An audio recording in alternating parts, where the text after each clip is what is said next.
Compartilho com você algumas informações. Uma pessoa mantém, em média, 30 conversas por dia. Nós gastamos 1/5 da nossa vida falando, conversando. Se você tomar uma vida de 80 anos, isso dará 16 anos de palavras. Se nós transferíssemos aquilo que nós falamos durante um ano para um livro ou para livros, nós teríamos nada menos do que 66 livros em um ano, contendo cada um deles nada menos do que 800 páginas. 66 livros, cada um deles de 800 páginas num período de um ano. São somente palavras, não tem nenhum efeito, não tem nenhum poder, não tem nenhuma consequência? Será? Quem já não feriu os outros com as suas palavras, ou quem não teve a experiência de ser ferido por aquilo que disseram a seu respeito? De modo geral, as palavras que machucam e destroem, elas podem ser classificadas em 3 grandes categorias. Há aquela palavra que nós chamamos de palavra impensada. Aquela palavra que nos chega repentinamente aos lábios e que simplesmente escapa dos nossos lábios e que gerará constrangimento para os outros e muitas vezes para nós mesmos. Ou ainda, é algo que você diz sem medir as consequências e depois será cobrado por isso, depois responderá por isso que você disse. Mas há a palavra calculada. E a palavra calculada é como uma seta, é como uma flecha. Geralmente é dita por alguém que conhece a outra pessoa e é dita com a intenção de tocar exatamente naquele ponto de fragilidade, naquele ponto que dói, de alcançar a outra pessoa e feri-la com aquela palavra que é uma seta. Aquele que a pronuncia, que diz essa palavra, sabe exatamente o ponto que ele quer atingir na outra pessoa. Essa palavra calculada, entretanto, nem sempre é uma palavra agressiva, nem sempre é uma palavra violenta, nem sempre é uma palavra dita de modo irado, muitas vezes é uma palavra de bajulação. É aquele elogio que é o elogio marcado pela falsidade, calculado, para enredar a outra pessoa, para manipulá-la e para extrair dela algum benefício em seu próprio favor. Há também a palavra distorcida. No caso da palavra distorcida, um exemplo típico que nós temos é a da fofoca e do fofoqueiro. É a palavra que é retirada do seu contexto original, que é aumentada, que é exagerada propositalmente. É a palavra que muitas vezes começa mais ou menos assim: olha, eu vou contar só para você, mas eu preciso que você guarde segredo, que você não passe isso adiante. Tancredo Neves, conhecido pela sua esperteza política, dizia que sempre que alguém chegava até ele e nesses termos lhe dizia: eu vou contar para você, mas peço que você guarde segredo, que você não passe isso adiante, ele respondia ao seu interlocutor dizendo: por favor, não me conte isso, porque se você, com as qualidades que possui, não conseguiu guardar segredo, eu não vou conseguir guardar segredo também. Então, se você me pede isso, por favor, não me conte, porque eu não vou conseguir cumprir isso que você está me pedindo.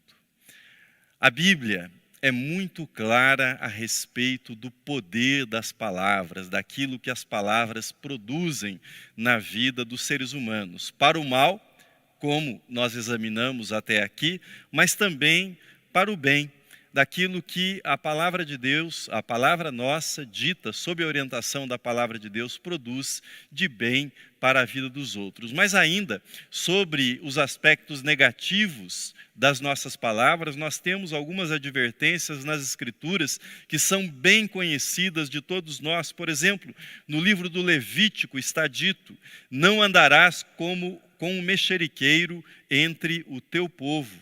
Ou o livro do Êxodo, nos 10 mandamentos: não dirás falso testemunho contra o teu próximo. Provérbios, capítulo 6, estás enredado com o que dizem os teus lábios, estás preso com as palavras da tua boca. Provérbios, capítulo 13, o que guarda a boca conserva a sua alma, mas o que muito abre os lábios a si mesmo se destrói. Provérbios diz ainda que há 6 coisas que Deus se aborrece, e uma 7ª que Deus abomina. E esta 7ª que Deus abomina é aquele que semeia contenda entre os irmãos. Ao ouvirmos essas exortações contidas na Epístola de Tiago e também em diversos lugares das Escrituras, nós somos tomados por uma vontade de fazer voto de silêncio, ou seja, não fazer uso das nossas palavras para que não venhamos a pecar contra Deus e contra o nosso próximo. Mas a palavra nos foi dada também para que seja uma bênção, para que possa abençoar a vida de outras pessoas. E nós temos muitas referências nas Escrituras que nos exortam, que nos encorajam a que usemos as nossas palavras com sabedoria para abençoar a vida daqueles que estão ao nosso redor. Por exemplo, Provérbios 10 diz que a boca do justo é manancial de vida. Provérbios 25, como maçãs de ouro em salvas de prata, assim é a palavra dita a seu tempo. Esta é uma grande verdade. A palavra certa, na hora certa, dita de maneira adequada, dita no tom correto, é uma bênção na vida daquele que a recebe. Seja uma palavra de conforto, uma palavra de correção, uma palavra de incentivo. É aquela palavra que corrige, aquela palavra que salva, que cura, que resgata, que inspira e que ao mesmo tempo eleva o ânimo daquele que a recebe. A palavra dita na hora certa, de maneira certa, pela pessoa certa, é uma bênção na vida daquele que a recebe. Tiago foi duro neste capítulo 3, mas ele não o escreveu para que nós desanimássemos. Sob a inspiração do Espírito Santo, Tiago queria que nós tivéssemos um quadro amplo do poder das nossas palavras, daquilo que as palavras que nós proferimos produzem na vida das pessoas que estão ao nosso redor. Produzem para o bem, mas produzem também para o mal. Para isso, Tiago faz 3 afirmações. Ele utiliza figuras e por meio dessas figuras ele faz 3 afirmações contundentes a respeito do poder das palavras na nossa vida, para o bem e para o mal. Quais são essas afirmações? A primeira é a seguinte: a minha língua dirige a minha vida. A minha língua, ou seja, as minhas palavras dirigem a minha vida. E para expressar essa verdade, Tiago se vale de 2 imagens bem conhecidas em seu tempo e bem conhecidas de todos nós. Ele se vale da imagem do freio, que é utilizado na boca dos cavalos para dirigir o rumo, para dar direção ao passo dos cavalos, e o leme utilizado nos navios. Ambos, se comparado ao tamanho, seja o tamanho do cavalo ou o tamanho do navio, se mostram insignificantes, mas são poderosos. E o poder de ambos advém da direção. Eles conferem direção, conferem rumo. Cavalo sem freio é um animal selvagem. Navio sem leme é uma embarcação imprestável, sem utilidade. Seja o cavalo ou seja o navio, ficam fora de controle e passam a pôr em risco a vida humana, se não puderem ser dirigidos adequadamente. A língua proporcionalmente ao corpo humano, é tão pequena quanto o leme do navio.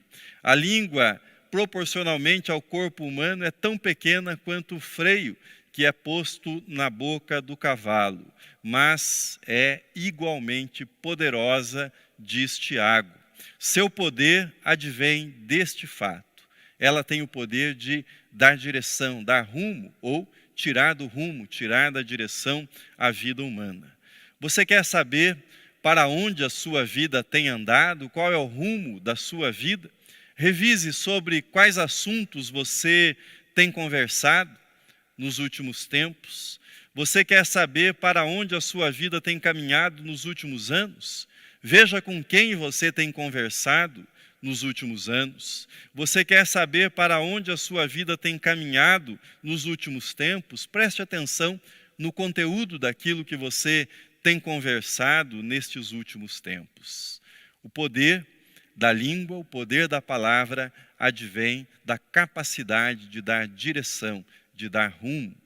Em segundo lugar, Tiago ensina: minha língua pode destruir a minha vida. A minha língua pode destruir a minha vida. Essa segunda verdade sobre o poder das palavras em nossa vida é anunciada por Tiago por meio de uma imagem conhecida de todos nós. Ele diz: uma fagulha, uma faísca põe em brasas uma grande floresta. Você já deve, nas suas viagens pelas rodovias do nosso país, ter visto aquele alerta que geralmente fica próximo de um posto da Polícia Rodoviária Federal.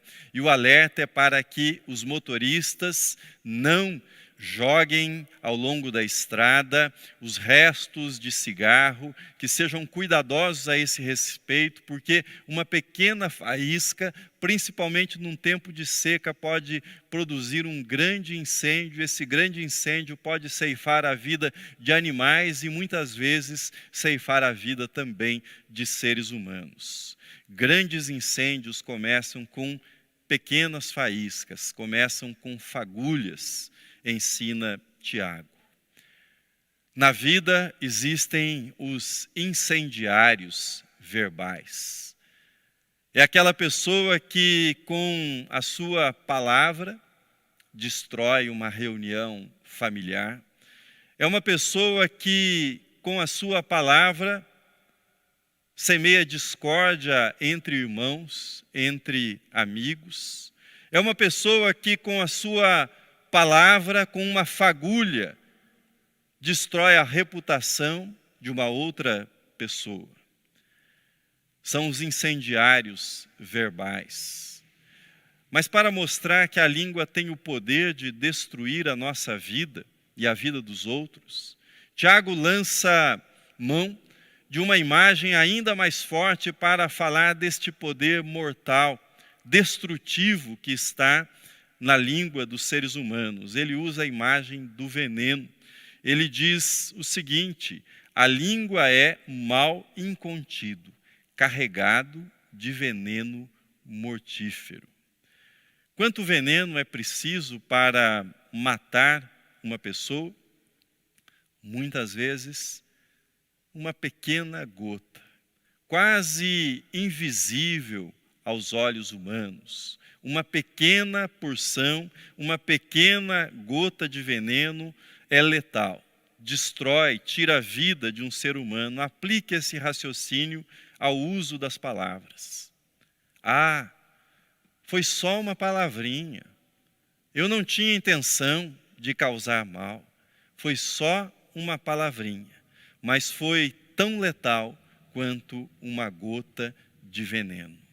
Foi só uma palavrinha, mas foi suficiente.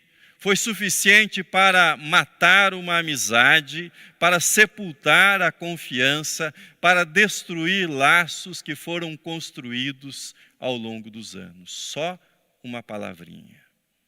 A minha língua pode destruir a minha vida e pode destruir a vida de outras pessoas. Em terceiro lugar, Tiago nos ensina: a minha língua mostra quem eu sou. As minhas palavras revelam o meu caráter real. As palavras mostram o que está no meu coração. Elas dão transparência àquilo que nós somos interiormente, à nossa personalidade. A língua revela, por exemplo, a contradição interior. Com ela bendizemos ao Senhor e Pai, escreve Tiago, e com ela amaldiçoamos os homens feitos à semelhança de Deus. De uma só boca procede bênção e maldição. Meus irmãos, não é conveniente que estas coisas sejam assim. Acaso pode a fonte jorrar do mesmo lugar o que é doce e o que é amargoso? Quando nós prosseguimos na meditação daquilo que Tiago escreveu, nós percebemos que o problema não é a língua. A língua é o sintoma, a palavra é o sintoma.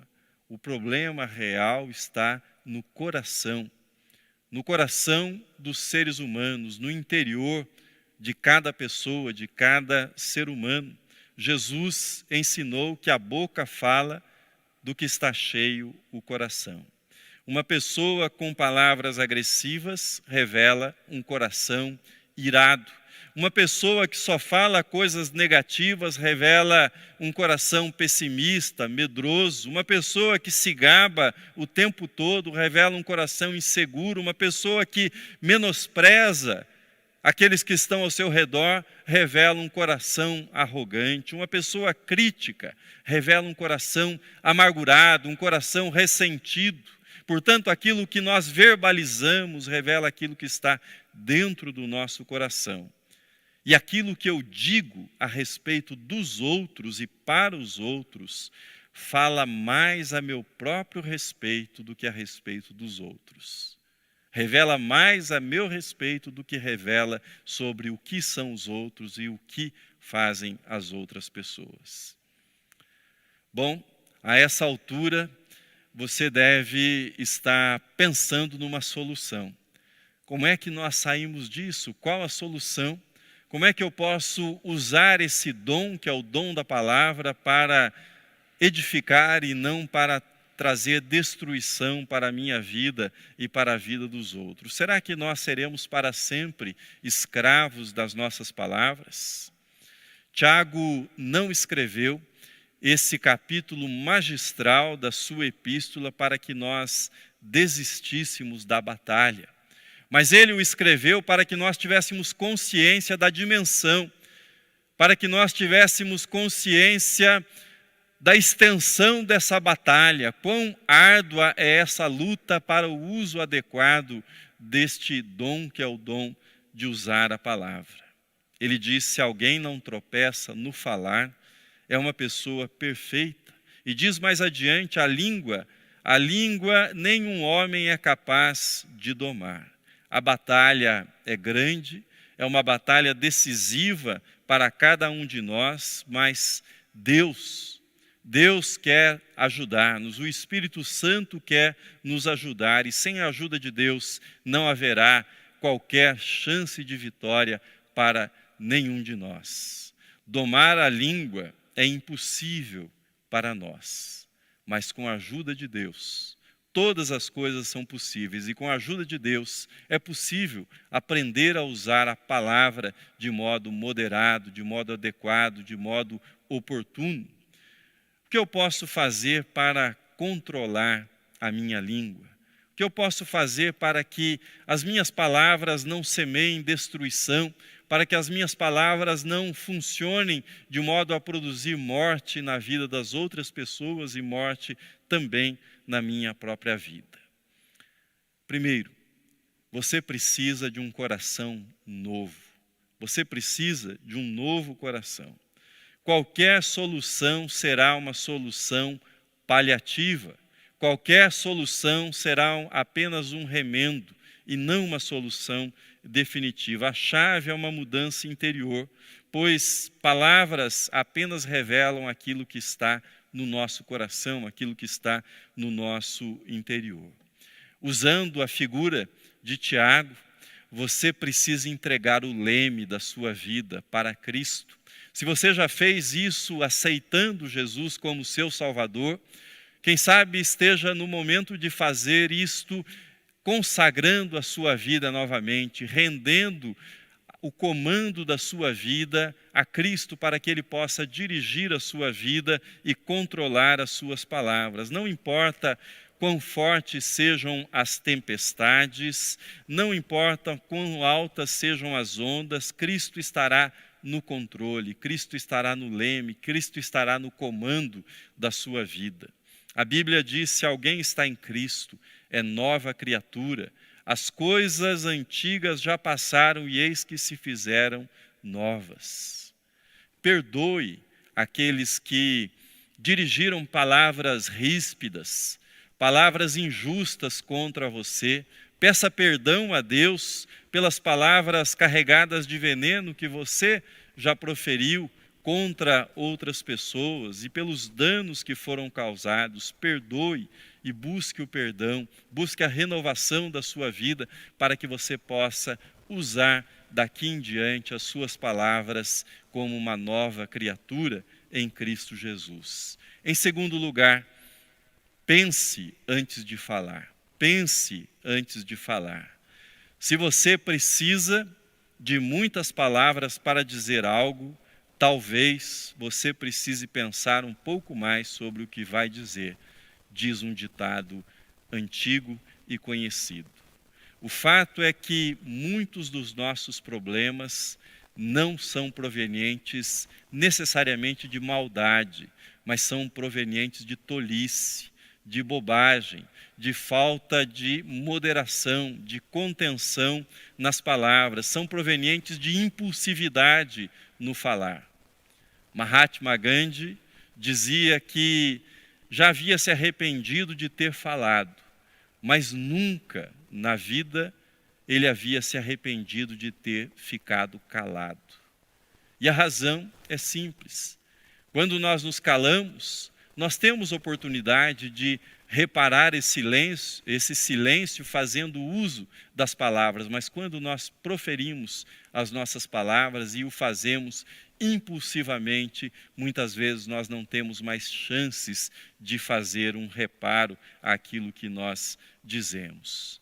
Pode parecer exagero, mas é possível sim corrigir o silêncio, mas não é possível corrigir a palavra que foi proferida. Por isso, Tiago, no primeiro capítulo da sua epístola, ele fez a exortação: todo homem, pois, seja pronto para ouvir, tardio para falar e tardio para se irar.